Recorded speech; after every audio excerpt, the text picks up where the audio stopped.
Hi guys, Danny here. How are you doing on this Thursday? We got a couple more weeks till Christmas. Are you ready for it? I know I am. But we're not going to talk about we're going to kind of talk about Christmas today.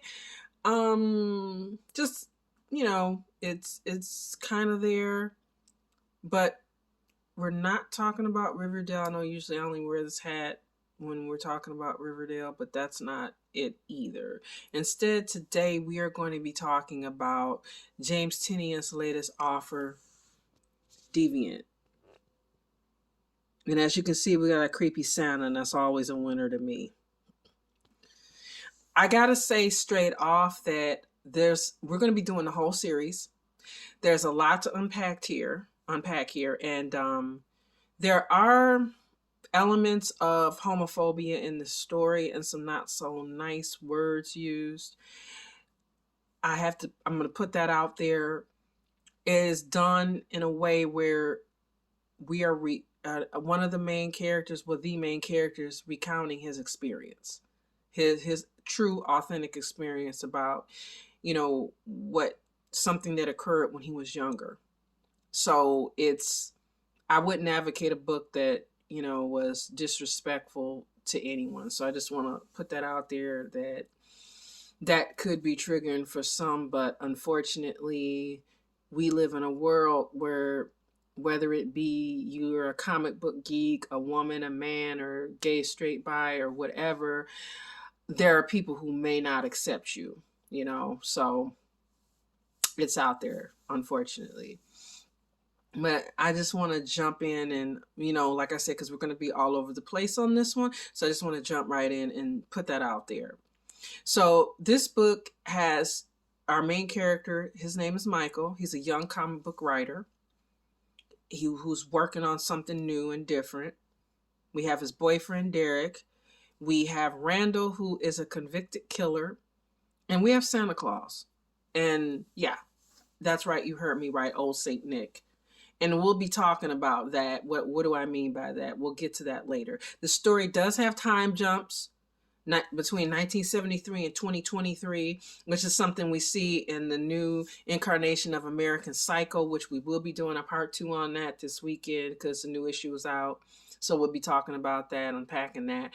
But much like that, we have a time jump. So in this one, it's between 1973 and 2023. And so we open up, we're going to jump right in, guys, jump right in here. And we open up with, they're going Christmas shopping, Michael and Derek. And as you can see, I love this color scheme because it matches really what's going on. It's bright, but it's kind of like a dingy, kind of dark bright. And he really seems preoccupied. Like he's there, but he's not there. And at a certain point, as you see, Derek is asking him, "Are you there, Michael?" And he's saying, "I'm sorry."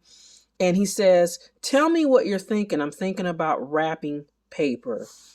And he tells this story about how, he's terrible at wrapping paper. And Derek's like, "Yeah, no, that's why you have me. I do it." And he talks about how he worked at Borders and he learned it. He had it down pat. But then that was just books. And after a while, he couldn't do it. And no matter how hard he tried, no matter how hard he focused, he just couldn't do it. And you get the feeling that he's not talking about wrapping paper, that this is an analogy. And his last thing that he says is, he says, "Even when I focus on it, even when I give it every part of my brain, I can't make these pieces line up. Like there's something wrong with me." And, that's going to come up later, his feeling of that something is off or not feeling connected. Like they're already laying the groundwork where he's got all these thoughts in his head and he seemed to be, I get the impression that, he's not sharing everything with Derek. Derek is there and very thoughtful person, but it's just like there's a line, there's a part of himself that he can't, either he doesn't want to share or can't share or even doesn't want to look at. So we jump to 1973 at this point. And it's still Christmas time. It's Christmas time, December in Milwaukee. We're still in Illinois. Except this time there's a lady, and she appears to work at a store. Seems like she forgot something. She's going to get it. And when she does that, she hears a noise, and she discovers, a victim, a man. And then we go to the police. They've chased the alleged killer to a house, and the police are chasing him. And when they go to the house, they find two young boys, who were murdered. And one of the police officers, he really, really gives chase, and he gets close up on them. And lo and behold, this is what he sees. And then at this point, we jump back to Milwaukee, December 2023, and we see Michael, who's interviewing Randall. And Randall is the man who was convicted of these murders, and he's in prison. So he's talking to him, and he's working on this story. And, this conversation is like, oh my gosh, this conversation blew my mind, because there's so much of almost like a verbal sparring with these two. He immediately calls him out, not immediately, but pretty early on in the game, that he recognizes that they are both part of the LGBTQ community. Reading his mail, I guess, so to speak, and that seems to take Michael aback.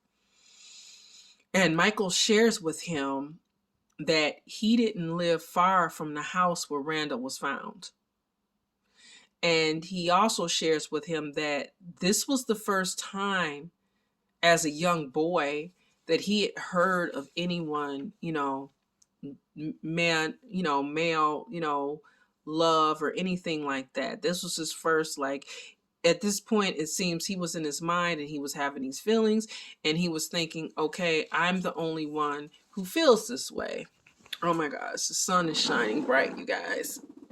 Got to get out of the sun. Well, not get out of the sun, but get out of the sun shining in my face. So anyway, he's sharing this with him, in which Randall shares with him that his first experience was Ed Gein. Now, who is Ed Gein? Well, Ed Gein was, if you've seen Texas Chainsaw Massacre, if you've seen Silence of the Lambs, if you've seen Psycho, and that's just the name, the big ones, then you're familiar with Ed Gein's work. He wasn't prolific as far as his so-called body count, when you compare him to the Gacy or Bundy or Dahmer, but he was prolific for what he did with the bodies. He was a grave robber. He made things from the bodies, such as lamps, such as belts. You get where I'm going with this, right? So this is where a lot of the ideas, he made a bodysuit, Silence of the Lambs. So a lot of this, so they're drawing this correlation between their first inkling that there were other people who felt like this, and these people just happened to be murderers or people who were accused of murder. Because Randall is saying he's has been protesting for years. And he says, even though, Ed wasn't a friend of Dorothy's, he was put in that category. So what does that mean, a friend of Dorothy's? Well, I even had to look that up myself. And I found out that what that meant was, back in the day in the Army, even before the don't ask, don't tell, when it was like, okay, you better not even be suspected, they came up with this expression based on the Wizard of Oz, Dorothy from the Wizard of Oz. And if you don't know, Judy Garland was still a huge icon in the gay community. So they came up with this term, a friend of Dorothy, where you could ask somebody or communicate and say, are you a friend of Dorothy? Which meant, are you gay? And that way you could communicate, and maybe other people who don't know what that term meant would know what you guys were talking about. So he says, even though he wasn't a friend of Dorothy's, his behavior had him grouped along with that because it was considered deviant, which we also find out Randall's called the deviant killer. And so here we have this connection that people have made, and it has affected these people as far as how they perceive themselves, you know, society's connection with this behavior. And he goes on to really get into Michael's head and say, you know, I bet when you were younger, you know, you had these feelings and you were trying to hold them in and you were thinking nobody else felt like this and you were trying to suppress. And you can tell he's really, the old expression, like he's reading his mail. He's getting inside his head and it's kind of blowing his mind. I mean, as I'm reading it and looking at it, I feel like you're getting the impression that he's never had such an open conversation about his feelings and who he is. Maybe not even with Derek. Or it could be maybe Derek is more, I don't want to say comfortable, or maybe his journey was a little bit different than Michael's, which seemed to be fraught with a lot of stress and a lot of suppression. And he walks out of this, again, like I try not to do too many spoilers, you guys know, but he walks out of this and Derek is waiting for him and he's telling Derek, you know, you didn't have to pick me up, you didn't have to. And he said, oh, no, I'm here, you know, being a thoughtful guy. And he says, what was it like? And Michael says, familiar. And it's like, okay, what is that? Wow, you know? And after this conversation, we kind of flash to a guy. He's taken off his Santa Claus suit. He evidently works in a mall or something as Santa, and he's trying to get ready.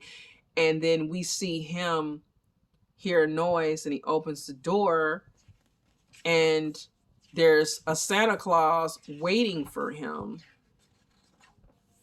As he's getting here, I'll show you guys a little bit of that.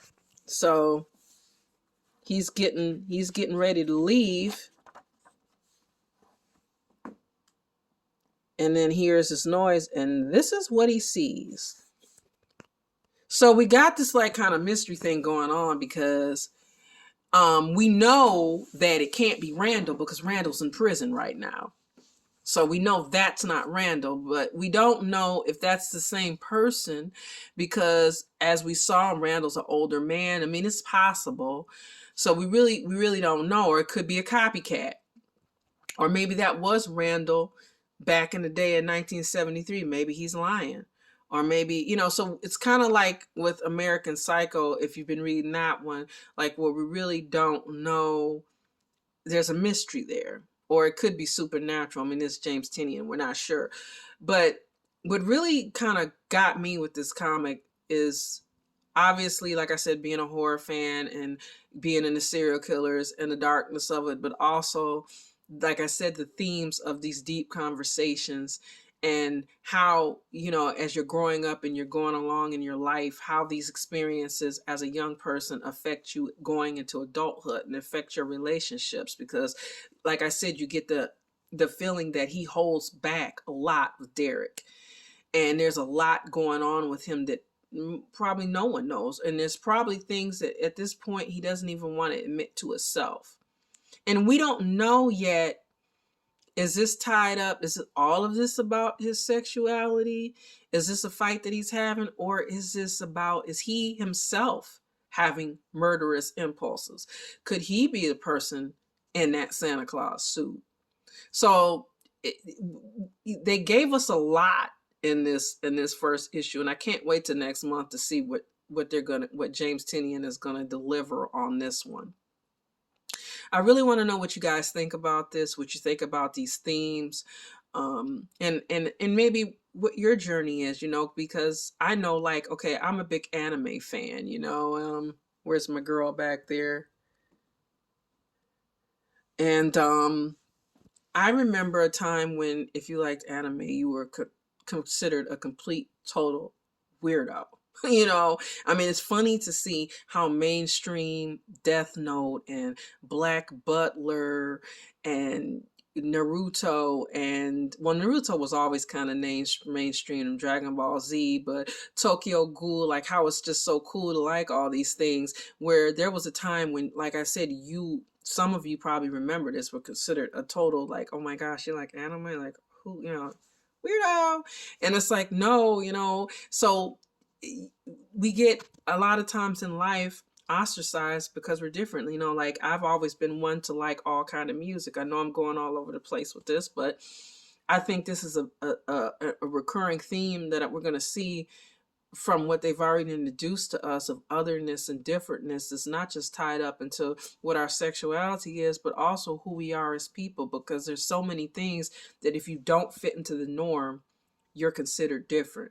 There's so many categories now, even though we live in a world where it seems like there's a lot of variety, but there's still that impression that you get if you don't fit into certain spots in a certain circles, or that you're not going to be accepted.